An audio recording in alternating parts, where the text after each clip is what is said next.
आईची रेसिपी मराठी ब्लॉगमध्ये आपलं स्वागत आहे। तर आज भेळ बनवणार आहे। त्यासाठी मी हे तेल घालून जरासं हळद घालून हे ममरे तयार करून घेतलेत।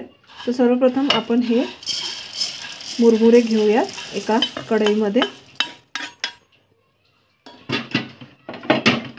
त्याच्यानंतर मी 2 मोठे टमाटे कापून घेतलेत आणि हे कांदे पण कापून घेतलेत।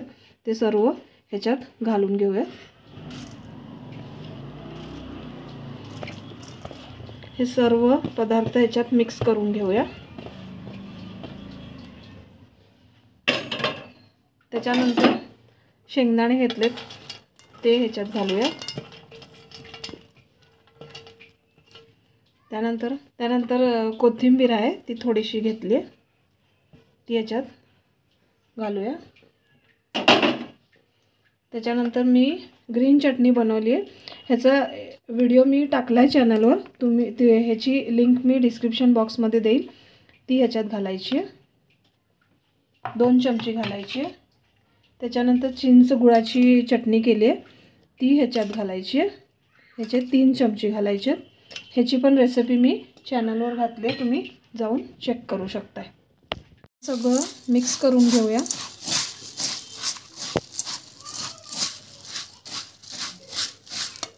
त्याच्यानंतर लाल तिखट घालूया,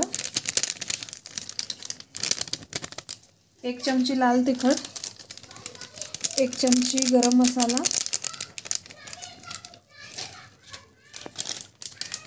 1 चमची धना जिऱ्याची पावडर,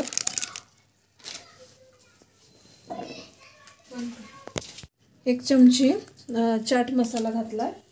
आता हे सर्व पदार्थ मिक्स करून घेऊया आणि त्याच्यात आपल्याला बारीक शेव घालायची आहे। तुम्हाला जेवढी बारीक शेव पाहिजे तेवढी तुम्ही घेऊ शकता। आणि चणा डाळ आहे, बाजारात विकतच मिळते, ती तुम्ही याच्यात मिक्स करू शकता। गाठी आहे,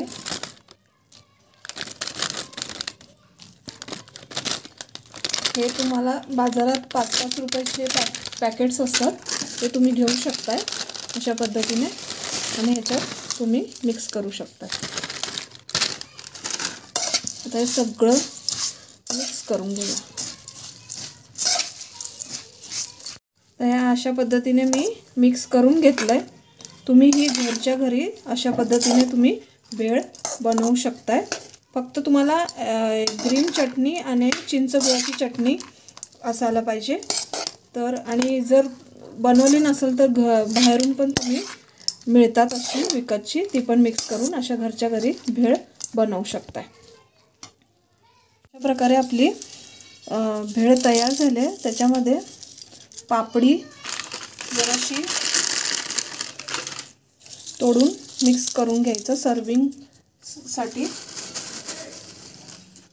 आणि शेव पण घालायची। शेव घालून गार्निशिंगला कोथिंबीर पण घालून घ्यायची आणि जरासा कांदा आणि टमाटा। तर अशा पद्धतीने आपली भेळ तयार झाली आहे। जर तुम्हाला व्हिडिओ आवडला असेल तर लाईक, शेअर, सबस्क्राईब करा। थँक्यू।